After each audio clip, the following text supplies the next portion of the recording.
Hello friends, welcome back to this YouTube channel जिसका नाम है साइलेंट सिविल और मेरा नाम है विकास। तो फ्रेंड्स, यहाँ पे कोरोना का सेकेंड वेव चल रहा है। इसी वजह से मुझे आप लोगों का बहुत चिंता हो रहा है।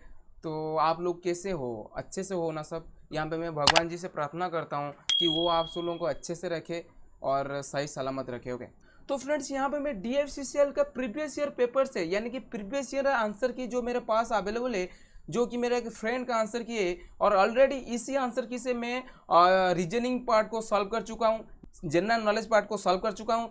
अभी तक आप लोग वो सब वीडियो नहीं देखे हो तो अभी आई बटन पे दे रहा हूँ, जाकर देख लीजिए। तो अभी उसी आंसर की से मैं पिछले साल जो टेक्निकल पार्ट में जो क्वेश्चन पूछा गया था उसको मैं सॉल्व करने वाला हूँ। यानी कि यहाँ पे मैं एग्जीक्यूटिव सिविल के बारे में बात कर रहा हूँ, जिसका क्वालिफिकेशन क्या रखा गया था, डिप्लोमा इन सिविल इंजीनियरिंग। तो डिप्लोमा इन सिविल इंजीनियरिंग वालों के लिए जो क्वेश्चन आया है पिछले साल DFCCL में, उनका पेपर को आज मैं सॉल्व करने वाला हूँ। टेक्निकल पेपर को आज मैं यहाँ पे सॉल्व करने वाला हूँ। तो आपको पता होगा ऑलरेडी 96 क्वेश्चन आता है टेक्निकल पेपर में। ओके, तो यहाँ पे देखिए पिछले साल हमें फर्स्ट सर्विंग के बारे में पूछा गया था। तो यहाँ पे सर्विंग का जो 6 क्वेश्चन यहाँ पे पूछा गया है, इन 6 क्वेश्चन को आज मैं इस वीडियो में कवर करने वाला हूँ, क्योंकि यहाँ पे टोटल 96 क्वेश्चन है। तो 96 क्वेश्चन को एक वीडियो में कवर करना ना इम्पॉसिबल है। ओके, तो इसी वजह से मैं यहाँ पे सिर्फ और सिर्फ सर्विंग का पार्ट को सॉल्व करने वाला हूँ, और धीरे धीरे करके आगे फ्लूइड मैकेनिक्स या फिर सॉइल मैकेनिक्स या कोई भी कुछ भी टॉपिक जो भी सब्जेक्ट हमें आगे दिखाई देगा उसको हम नेक्स्ट वीडियो में पार्ट पार्ट करके सॉल्व करेंगे। ओके, तो चलिए आज हम सर्विंग के ऊपर फोकस करते हैं। तो यहाँ पे देखिए हमें सर्विंग के फर्स्ट क्वेश्चन क्या दिया गया है। क्वेश्चन नंबर 1,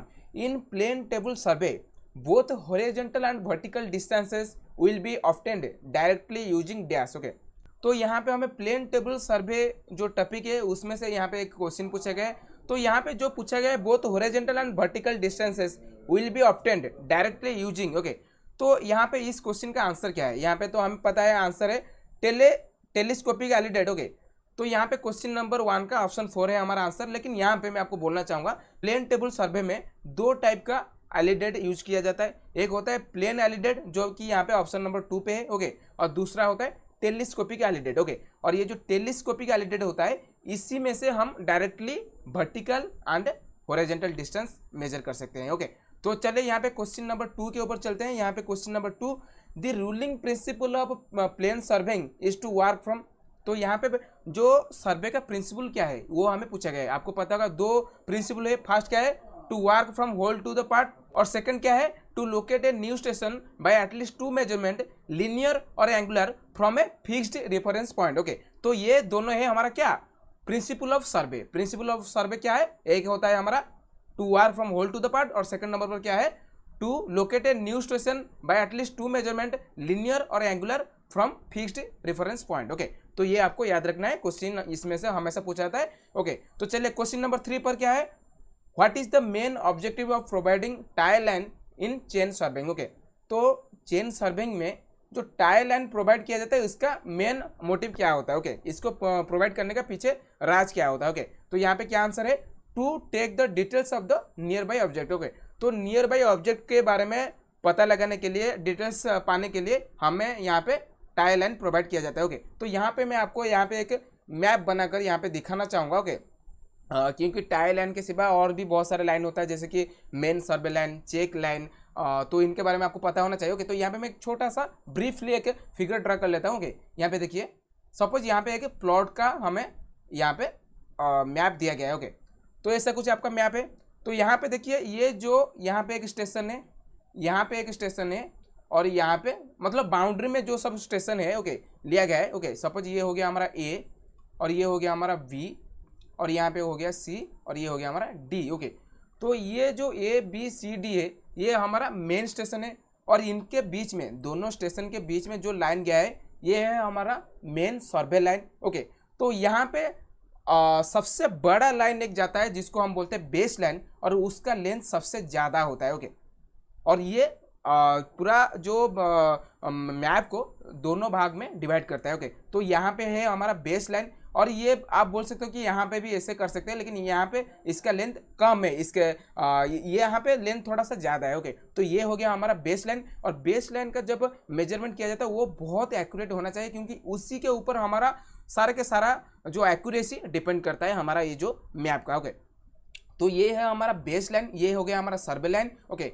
और यहाँ पे अभी मैं माउस में कर रहा हूँ इसी वजह से यहाँ पे मैं लिख नहीं पाऊंगा। ओके, तो ये हो गया हमारा बेस लाइन। ओके, तो यहाँ पे अगर ऐसे एक लाइन आएगा, ओके, जिसको हम क्या बोलेंगे, इसको हम बोलेंगे चेक लाइन। चेक लाइन क्यों बनाते हैं? चेक लाइन हम उसका एक्यूरेसी, मतलब नियर बाय जो लाइन है या फिर जो ट्राइंगल का एक्यूरेट है या नहीं, वो हम चेक लाइन से पता लगाते हैं। ओके, और यहाँ पे सपोज यहाँ पे हो गया कि पॉन्ड हो गया, यहाँ पे एक टेम्पल हो गया। ओके, तो इनके मतलब यहाँ पे इस प्लॉट में बहुत सारा ऑब्जेक्ट है। ओके, तो उसको हम पता लगाने के लिए यहाँ पे एक सपोज एक लाइन लेंगे जिसको हम बोलेंगे टाइल लाइन। टाइल लाइन क्यों लेते हैं? क्योंकि नियर बाय ऑब्जेक्ट को हम उनके डिटेल्स रखने के लिए टाइल लाइन यहाँ पे हम डालते हैं। ओके, तो इसके ऊपर मैं थोड़ा सा ब्रीफली आपको आइडिया दिया। इसके ऊपर मैं आगे बहुत अच्छा से वीडियो आपको बना के ये जो नेट स्केच में बनाया, जो भी मैप बनाया, वो आगे मैं इसके ऊपर वीडियो बनाऊंगा। ओके, तो चलिए नेक्स्ट क्वेश्चन के ऊपर चलते हैं। क्वेश्चन नंबर यहाँ पे कितना है?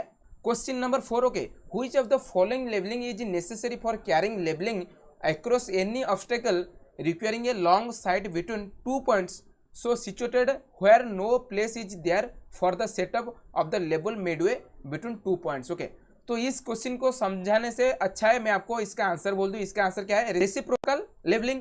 तो रेसिप्रोकल लेबलिंग किसे कहा जाता है, ये आप समझ लेंगे तो आपको इसका जो क्वेश्चन दिया गया है वो आप समझ में आ जाएगा। ओके, तो यहाँ पे रेसिप्रोकल लेबलिंग किसे कहा जाता है? देखिए फ्रेंड्स, यहाँ पे मैं आपको बोलता हूँ। सपोज यहाँ पे एक स्टेशन है हमारा और यहाँ पे एक स्टेशन है। ओके, और इसके बीच में एक बहुत बड़ा नदी गया है। ओके, ये एक नदी है। ओके, तो ये जो नदी है, तो यहाँ पे जब हम पॉइंट लेंगे, पॉइंट कब लेंगे, कैसे लेंगे? दोनों पॉइंट के बीच में हम अगर हमारा इंस्ट्रूमेंट सेट करेंगे, हमारा स्टेशन सेट करेंगे, तभी जाके हम दोनों का पॉइंट ले पाएंगे। ओके, लेकिन यहाँ पे जो बीचों बीच कभी यहाँ पे हम पॉइंट सेट नहीं कर सकते, इंस्ट्रूमेंट सेट नहीं कर सकते। क्यों? क्योंकि यहाँ पे एक नदी है, तो नदी के जो पानी के ऊपर अब हम अभी स्टेशन बनाएंगे क्या, तो यहाँ पे हम अभी कोई भी इंस्ट्रूमेंट सेट नहीं कर पाए। तो इसी वजह से हमें क्या करना पड़ता है कि ये जो नदी का जो बैंक होता है, ओके, नदी के किनारे में हम इंस्ट्रूमेंट को सेट करते हैं और दूसरे तरफ से हम उसका रीडिंग लेते हैं। ओके, और फिर हम क्या करते हैं, यहाँ पे फिर से यहाँ पे इंस्ट्रूमेंट शिफ्ट करते हैं, दूसरे किनारे पे इंस्ट्रूमेंट रखते हैं और दूसरे किनारे का जो क्या हम पॉइंट लेते हैं। ओके, इसे करके हम इसका जो पॉइंट निकालते हैं, इसको हम बोलते हैं रेसिप्रोकल लेबलिंग। ओके, तो आई होप कि आपको ये समझ में आ जाएगा। तो चलिए नेक्स्ट क्वेश्चन पर चलते हैं। Question number 5, which of the following chains was originally used for land measurement with A length of 66 feet. Okay, तो यहाँ पे बोला गया है कि लैंड मेजरमेंट करने के लिए कौन सा ऐसा चेन है जिसका लेंथ हमारा 66 फीट है। ओके, तो यहाँ पे मैं आपको बोलना चाहूँगा, इंजीनियर्स चेन जो है उसका लेंथ कितना होता है? 100 फीट। और यहाँ पे जो रेवेन्यू चेन है इसका लेंथ कितना होता है? 33 फीट। ओके, और यहाँ पे जो गॉन्टर्स चेन है इसका लेंथ कितना होता है? 66 फीट। ओके, और यहाँ पे जो मेट्रिक चेन है वो उसका लेंथ 2 टाइप का होता है, एक होता है 20 मीटर चेन और एक होता है 30 मीटर चेन। ओके, तो यहाँ पे गॉन्टर्स चेन जो है वो हमारा आंसर है। तो चलिए नेक्स्ट क्वेश्चन पर चलते हैं। क्वेश्चन नंबर 6 जो कि हमारा लास्ट क्वेश्चन है। Okay, question number 6। ओके, ये 30 metre chain used for a survey was found to be 30.10 metre at the beginning and 30.30 meter at the end of the work। Okay, so the area of the plane drawn to a scale of 1 centimeter is equal to 8 meter। Okay, was measured with the help of a planimeter and was found to be 42.50 square centimeter। What is true area of the field? Okay, तो यहाँ पे हमें क्या question पूछा गया है कि एक 30 मीटर चेन का हम यूज कर रहे हैं और जब हम फास्ट मेजरमेंट लिए वहाँ पे हमें 30.10 मीटर उसमें मतलब एरर रहा। ओके, 30.10 यानी कि 0.10 मीटर हमें एरर मिला। उसके बाद जब हम सेकंड टाइम में उससे उसी चेन से मेजर किए, देन हमें 30.30 यानी कि 0.30 यानी कि 30 सेंटीमीटर हमें एरर मिला। ओके, तो यहाँ पे हमें क्वेश्चन पूछा गया है कि वहाँ पे हम स्केल कितना लिए हैं? 1 centimetre is equal to 8 metre.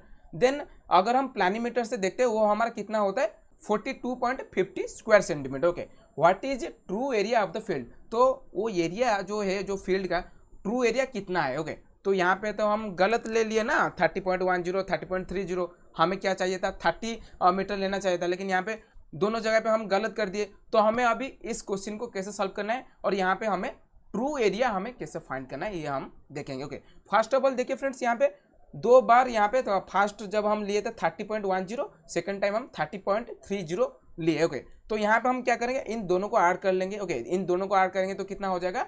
60.40 okay.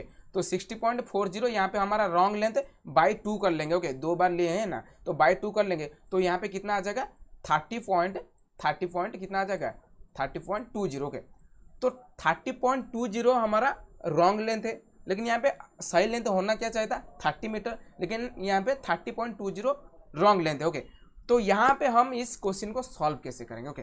तो यहाँ इसके लिए मैं आपको एक अच्छा सा फॉर्मूला बताना चाहूँगा, true true false false okay. True multiply by true is equal to false multiply by false okay. तो यहाँ पे हमें जो गलत इंफॉर्मेशन दिया गया है, जो भी मतलब रॉन्ग चेन के वजह से जो गलत इंफॉर्मेशन आया है उसको हम मल्टीप्लाई करेंगे इज इक्वल टू ट्रू मतलब जो सही इंफॉर्मेशन हमारे पास है ओके। तो चलिए इसको हम अभी सॉल्व करते हैं। देखिए तो फ्रेंड्स देखिए यहाँ पे मैं जैसे कि आप सब लोगों को बोला था ट्रू मल्टीप्लाई बाई ट्रू करना है ओके, उसके बाद फॉल्स ओके, मतलब फॉल्स जो इन्फॉर्मेशन हमें दिया गया फॉल्स मल्टीप्लाई बाय फॉल्स करना है ओके। तो कैसे होगा देखिए फ्रेंड्स, जैसे कि मैं आप सब लोगों को बोला कि ट्रू ट्रू और फॉल्स फॉल्स करना है, इसका मतलब ये है कि आपको ट्रू मतलब जो करेक्ट चीज़ आपको दिया गया है ओके। तो यहाँ पे जो करेक्ट लेंथ है या फिर करेक्ट एरिया है, कुछ भी चीज़ आपको करेक्ट दिया गया है उसको आप मल्टीप्लाई करना है और इसको इक्वल टू रॉन्ग चीज़ के साथ इक्वल करना है ओके। तो यहाँ पे जो करेक्ट चीज़ दिया गया है मतलब सी यानी करेक्ट जो भी लेंथ लाइन या फिर एरिया जो भी चीज़ हमें करेक्ट दिया गया ओके, तो उसको हमें अभी यहाँ पे यही करना है, correct multiply correct is equal to जो भी कुछ हमें रॉन्ग दिया गया है रॉन्ग मल्टीप्लाई बाय रॉन्ग करना है ओके। तो यहाँ पे देखिए तो करेक्ट मल्टीप्लाई बाय करेक्ट और रॉन्ग मल्टीप्लाई बाय रॉन्ग हमें करना है ओके। तो यहाँ पे देखिए हमें क्या क्या करेक्ट दिया गया है, 30 मीटर जो है वो हमें करेक्ट दिया गया है ओके, करेक्ट लेंथ दिया गया है, जो चेन का करेक्ट लेंथ कितना है 30 मीटर चेन है ओके। तो यहाँ पे करेक्ट लेंथ हमें 30 मीटर करेक्ट लेंथ दिया गया है okay, multiply bye correct area. तो यहाँ पे हमें एरिया पता नहीं है, इसका एरिया क्या है वो हमें पता नहीं है, तो यहाँ पे हम ये लिखकर छोड़ देंगे ओके। और यहाँ पे करेक्ट यहाँ पे एरिया है, इसी वजह से हमें क्या करना पड़ेगा, जो 30 मीटर है उसका स्क्वायर हमें करना पड़ेगा हमेशा ओके। तो यहाँ पे इसका स्क्वायर करना पड़ेगा, मल्टीप्लाई बाय एरिया जो भी अगर करेक्ट एरिया होता है, लेकिन यहाँ पे करेक्ट एरिया नहीं है ओके। और इज इक्वल टू फॉल्स जो रॉन्ग चीज़ हमें दिया गया है, तो रॉन्ग हमें यहाँ पे क्या दिया गया है 30.20 मीटर जो दिया गया है हमें रॉन्ग लेंथ दिया गया ओके। तो इसका हमें क्या करना पड़ेगा स्क्वायर करना पड़ेगा, क्योंकि यहाँ पे हम एरिया निकाल रहे हैं, इसी वजह से यहाँ पे हम स्क्वायर करेंगे। और जो फॉल्स एरिया हमें दिया गया है, जो रॉन्ग एरिया दिया गया है वो कितना दिया गया है 48.50 ओके, 48.50 ओके। तो इसको हम अभी यहाँ पे सॉल्व कर लेंगे ओके। तो इसको हम अगर अभी यहाँ पे सॉल्व करेंगे तो कैसा होगा, यहाँ पे आपका ऐसा कुछ होगा, जो इस ये क्वेश्चन अगर हम सॉल्व करेंगे तो आपका ऐसा कुछ होगा 30.20 ओके, 30.20 डिवाइडेड बाई 30 जो मतलब क्या false length by original length का स्क्वायर होगा ओके, मल्टीप्लाई बाय जो हमें फॉल्स एरिया मिला है मतलब 48.50 ओके, 48.50। अभी अगर हम इसको सॉल्व कर देंगे तो हमारा जो ट्रू एरिया है वो हमारा निकल के आ जाएगा। लेकिन यहाँ पे आपको और एक चीज़ करना पड़ेगा, क्या यहाँ पे देखिए इसका स्केल कितना लिया गया था 1 centimetre is equal to 8 metre, तो 1 सेंटीमीटर यहाँ पे 8 मीटर है ग्राउंड में ओके। तो उसी तरह यहाँ पे देखिए 48.50 centimetre square okay, square centimetre. तो इसको अगर हम मीटर में करेंगे तो कितना हो जाएगा 48.50 को हम अभी मीटर में करेंगे तो यहाँ पे 8 मल्टीप्लाई कर लेंगे ओके। तो 48.50 मतलब 1 सेंटीमीटर अगर 8 मीटर हुआ तो 48.50 कितना सेंटीमीटर होगा 48.50 मल्टीप्लाई बाई 8 ओके। और उसको हम अभी यहाँ पे स्क्वायर में है तो यहाँ पे हम क्या कर लेंगे 8 का स्क्वायर कर लेंगे ओके। तो यहाँ पे अगर हम इसको पूरा सॉल्व कर लेंगे तो यहाँ पे हमारा आंसर निकल के आ जाएगा जो कि है 2756.4 metre square okay, 2756.4 metre square okay. तो आई होप फ्रेंड्स आपको ये सर्वे का जो पार्ट है, जो भी मैं यहाँ पे जो क्वेश्चन या फिर कुछ भी यहाँ पे आपको समझाया, आपको यहाँ पे समझ में आ गया होगा और आपको एक आइडिया आ गया होगा कि किस टाइप का क्वेश्चन यहाँ पे डीएफसी सेल में पूछा गया है ओके। तो चलिए यहाँ पे जो नेक्स्ट सेक्शन है strength of material structural design and drawing okay, इसको हम नेक्स्ट वीडियो में सॉल्व करेंगे ओके। तो अगर आपको वीडियो अच्छा लगा देन प्लीज़ लाइक कर देना, चैनल को सब्सक्राइब करके बेल आइकन को प्रेस कर देना। तो चलिए फ्रेंड्स, थैंक्स फॉर वॉचिंग।